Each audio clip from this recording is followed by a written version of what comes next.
यह अब जो आप लोग को बताने जा रहा हूँ वह शरीर के बीच में प्राण वायु की गति स्पष्ट प्रतीत होती है। उसे विद्वान ईरा पिंगला सुषुम्ना नाड़ियों द्वारा जाने जाते हैं। जो मतलब श्वास से हम लोग जो हवा अंदर में भेजते हैं श्वास द्वारा, उसका जो ज्ञानी पुरुष है उनके लिए बताया गया है। ईरा पिंगला और सुषुम्ना, ये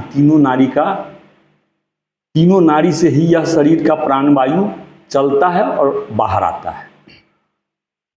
शरीर के दक्षिण भाग में पिंगला और वाम भाग में ईरा नाड़ी है।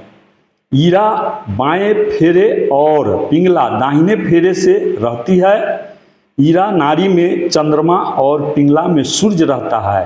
सुषुम्ना में शिव हंस रूप से रहते हैं, इसलिए सुषुम्ना को शिव रूप ही कहा गया है।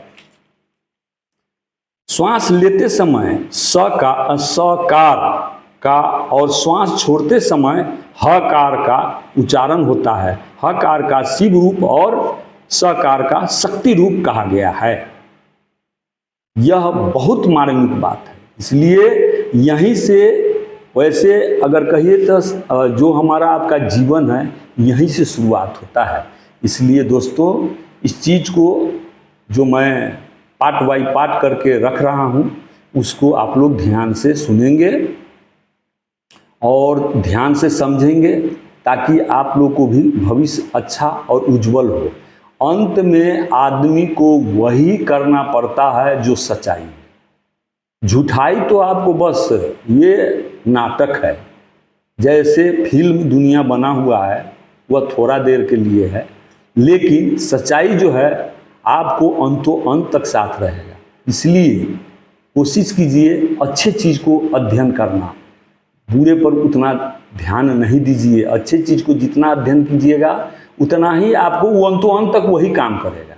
बाकी बुरा चीज़ काम करने वाला नहीं है। बाईं नाड़ी का परिचालन चंद्र शक्ति रूप से स्थित है। इसी प्रकार दाहिनी नाड़ी का प्रवाहित करने वाला सूर्य शंकर रूप से रहते हैं।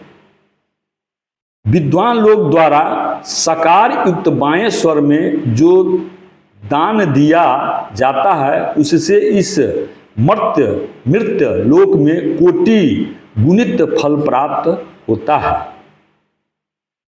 इस प्रकार एकाग्रचित और शांत होकर योगी को देखना चाहिए और सभी पदार्थों को सूर्य और चंद्र के अर्थात पिंगला और ईरा के मार्ग से देखना चाहिए।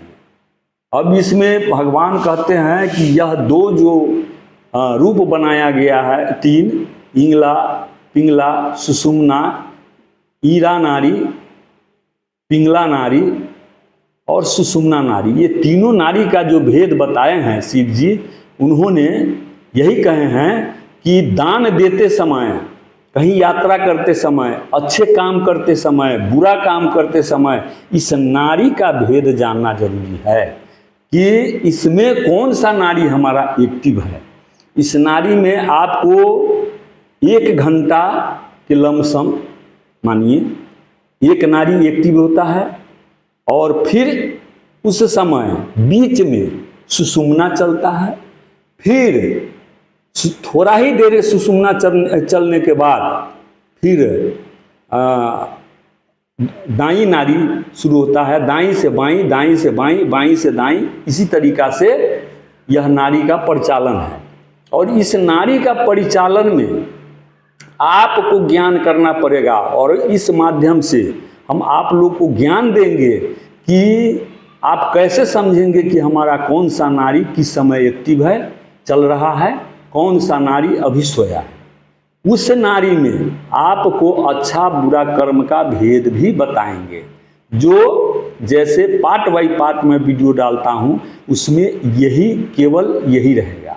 बीच बीच में आप लोग को मैजिक जादू, उसी बीच में आपको ग्रह जो होता है, ग्रह का वृक्ष, ग्रह का जड़, जिसमें आप लोग बहुत कीमती रत्न हैं, मानिक, पुखराज, नीलम, मोती, मूंगा, ये सब जो है बहुत महंगा पत्थर है।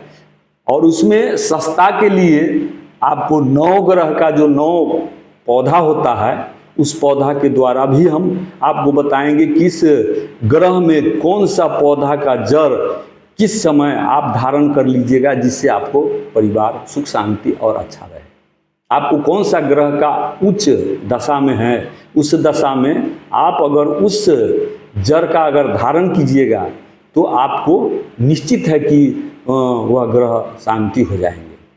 इसलिए मैं जैसे जैसे आगे बढ़ रहा हूँ आप लोग को उसी तरीक़ा से आगे बताते रहूँगा, और आप लोग हमारे वीडियो को मिस न करेंगे, सब्सक्राइब और लाइक ज़रूर करेंगे।